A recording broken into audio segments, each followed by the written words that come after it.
يا أيتها النفس المطمئنة ارجعي إلى ربك راضية مرضية فادخلي في عبادي وادخلي جنتي.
شي واحد عاون خلاص هو عيدكم ما شفتوش عندك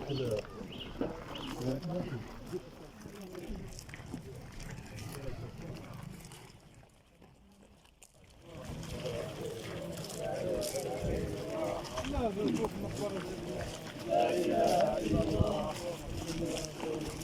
لا اله الا الله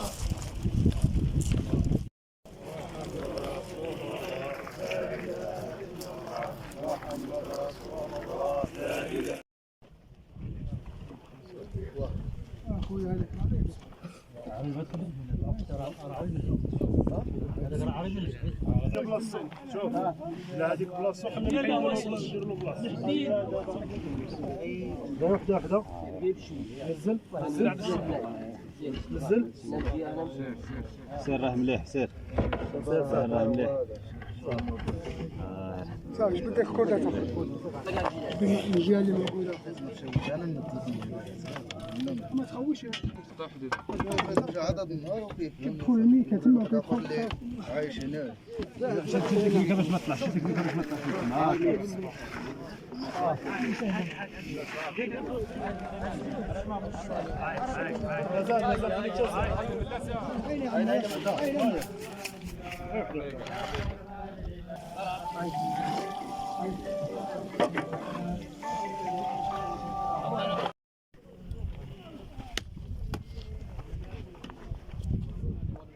صدق الله العظيم.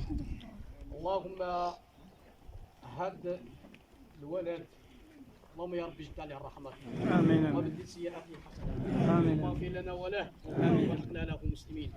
اللهم يا ربي إن كان محسنا فزد في حسناته وإن كان مسيئا فتجاوز عن سيئاته برحمتك يا أرحم الراحمين يا رب العالمين. اللهم لا تفتنا بعده ولا تحرمنا أجره واغفر لنا وله إنك أنت الغفور الرحيم. اللهم اغسله بالماء والثلج والبرد ونقه من الذنوب والخطايا كما ينقى الطوب الأبيض من الدنس. اللهم اسكنه فسيح جناتك وأمطر عليه شآب برحمتك. اللهم اسكنه في مقعد صدقين عند مليك مقتدر.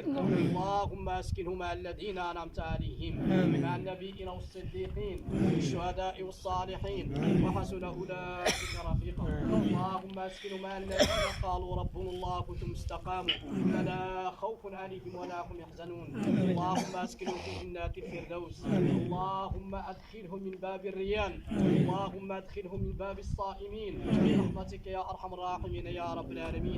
اللهم اجعله من اهل الخير من اهل الاحسان من اهل الايمان. اللهم احفظه من حوادث السير. اللهم احفظه من سم الحديد. اللهم بارك له في اولاده بارك له في عمله بارك له في جميع شؤونه جميعا. اللهم اغفر لنا ذنوبنا جميعا واستر عيوبنا ربنا وانت راض عنا. اللهم عافي كل صحيح وشافي كل مريض وارحم كل ميت من امه محمد صلى الله عليه وسلم برحمتك يا ارحم الراحمين يا رب العالمين. اللهم صل على سيدنا محمد